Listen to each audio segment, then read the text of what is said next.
Hello नमस्कार दोस्तों, मैं ऋषभ आपके चैनल एजुकेशन फॉर ऑल में एक बार फिर से आपका स्वागत करता हूं। आज हम लोग जो रेलवे का साइंस का प्रैक्टिस सेट कर रहे थे उसका मैं 7th प्रैक्टिस सेट नंबर लेकर के आ गया हूं। इससे पहले मैंने 6 प्रैक्टिस सेट करवा दिया है। अगर आपने नहीं देखा है तो इसका प्लेलिस्ट बना हुआ है, आप जो है जा करके देख सकते हैं। अगर आप बिहार एसएससी की फॉर्म फिल किए हैं तो उसके लिए मैं साइंस का प्रैक्टिस सेट करवाता हूँ, आप जो है जा करके उसको भी देख सकते हैं। प्लेलिस्ट जो है वो बना हुआ है।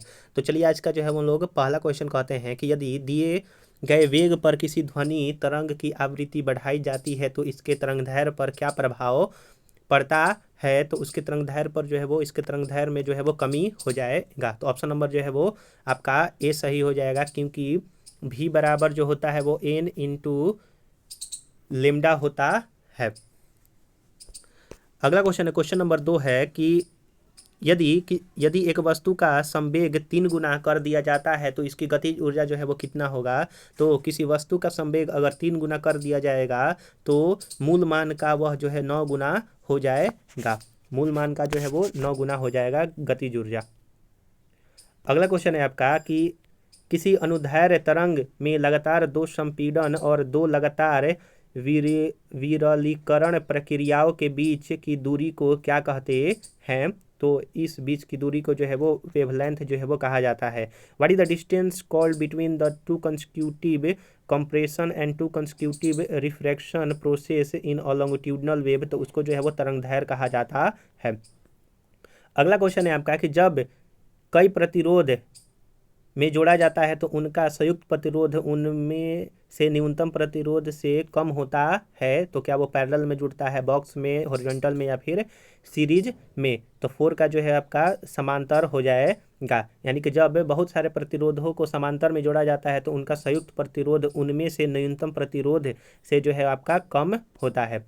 5वां नंबर क्वेश्चन है कि what is the SI unit of charge, यानी कि आवेश का जो है वो एसआई यूनिट क्या है। तो कूलम जो है वो आवेश का एसआई यूनिट है। एम्पियर जो है वो करंट का होता है। पावर का वाट होता है। एनर्जी का जूल होता है। अगला है कि निम्न में से कौन सा कथन जो है वो आपका गलत है कि चंद्रमा पर जी का मान पृथ्वी पर जी के मान का बराबर होता है। हाँ, क्योंकि कैपिटल जी जो है वो यूनिवर्सल कांस्टेंट होता है या बदलता नहीं है। अगला है आपका कि एक दूसरे से 1 मीटर की दूरी पर रखी हुई 2 वस्तुएं जिनके द्रव्यमान 2 किलोग्राम है और 2 किलोग्राम है के बीच लागू होने वाला गुरुत्वाकर्षण बल जो है वो आपका 26.68 इंटू पावर इतना न्यूटन होगा। तो ये भी सही है। और न्यूटन के गुरुत्वाकर्षण का नियम प्रयोगशाला में 2 ही मान है, यह जो है आपका गलत है। तो ऑप्शन नंबर सी जो है वो सही आंसर हो जाएगा। बल 2 वस्तुओं के बीच की दूरी के वर्ग के व्युत्क्रमानुपाती होता है, ये जो है सही है। तो ऑप्शन नंबर सी इसका जो है वो गलत हो जाएगा। अगला क्वेश्चन है, क्वेश्चन नंबर 7 है। इसका जो है वो ऑप्शन नंबर बी होगा, माफ़ कीजिएगा, कि केवल जो है वो सी आपका सही है। केवल जो है वो आपका सी जो है वो सही है कि only 2 of the Newton's law of gravity are valid for laboratory. तो ये जो है सही है आपका। ए, बी और डी जो है वो गलत है। अगला है आपका कि एक खींचे हुए धनुष से तीर छोड़ते समय धनुष की स्थितिज ऊर्जा किसमें जो है वो आपकी बदल जाती है। तो वो आपका गतिज ऊर्जा में जो है वो बदल जाता है। गतिज ऊर्जा का फॉर्मूला 1/2 mv² होता है। वहीं आपका पोटेंशियल एनर्जी जो है वो mgh के जो है वो बराबर होता है। आप ये भी याद रखिएगा। अगला है कि निम्नलिखित में से किस राशि का मान स्थान बदलने पर भी परिवर्तन नहीं होता है। तो अगर हम लोग द्रव्यमान को देखेंगे तो अगर हम लोग स्थान भी बदल लेंगे तो इसका जो है वो मान नहीं बदलता है। वहीं वजन, ग्रेविटी और आपका फोर्स ड्यू टू फ्रिक्शन जो है वो ये बदल जाएगा, लेकिन द्रव्यमान कभी नहीं बदलता है। तो ऑप्शन नंबर ए जो है वो सही आंसर हो जाएगा। अगला है कि क्षारीय धातु को आधुनिक आवर्त सारणी में कौन सा समूह में रखा गया है। तो क्षारीय धातु को जो आधुनिक आवर्त सारणी है इसको पहले ग्रुप में जो है वो रखा गया है, आप ये याद रखिएगा। मटर के पौधे में पाए जाने वाला गुण निम्नलिखित में से कौन सा नहीं है। तो मटर में पाया जाने वाला जो वो रिंकल सीड जो है वो इसका नहीं होता है। ऑप्शन नंबर ए जो है वो सही हो जाएगा। आइए देख लेते हैं कि कौन कौन सा इसमें क्या पाया जाता है। तो हरी फली होती है, फिर उसके बाद राउंड फली होता है और गोल बीज होता है आपका मटर का, लेकिन उसका जो है वो आपका झुर्रीदार बीज जो है वो नहीं होता है। तो ऑप्शन नंबर ए जो है वो 10 का सही हो जाएगा। क्वेश्चन नंबर 11 है कि मनुष्यों में पाए जाने वाला श्वसन पिगमेंट है तो रिस्पायरेटरी पिगमेंट जो पाया जाता है ह्यूमन में, वो आपका कौन सा है, तो वो आपका है हीमोग्लोबिन। क्लोरोफिल जो है वो पौधे में पाया जाता है, जिसके कारण जो है वो आपका फोटोसिंथेसिस होता है। उत्तक रक्त वाहिका के व्यास को बदल देता है। तो यह जो है काम करता है आपका मसल्स जो है वो उत्तक रक्त वाहिका के व्यास को बदल देता है। अगला एक, निम्नलिखित में से कौन सा कथन जो है वो गलत है, तो ऑप्शन नंबर सी इसका सही हो जाएगा कि एक तत्व के सभी समस्थानिकों को एक ही समूह में रखा जाता है, यह जो गलत है। सही कौन सा है कि atomic size increase from top to bottom, यानी कि जो एटॉमिक परमाणु आकार होता है ऊपर से नीचे आने पर बढ़ता है। एक ही समूह के सभी तत्वों की जो संयोजकता होती है, वैलेंस होता है, वो सेम होता है, ये भी सही है।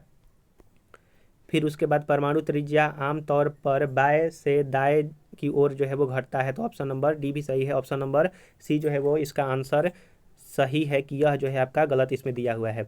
निम्नलिखित में से कौन सा कथन जो है वो गलत है,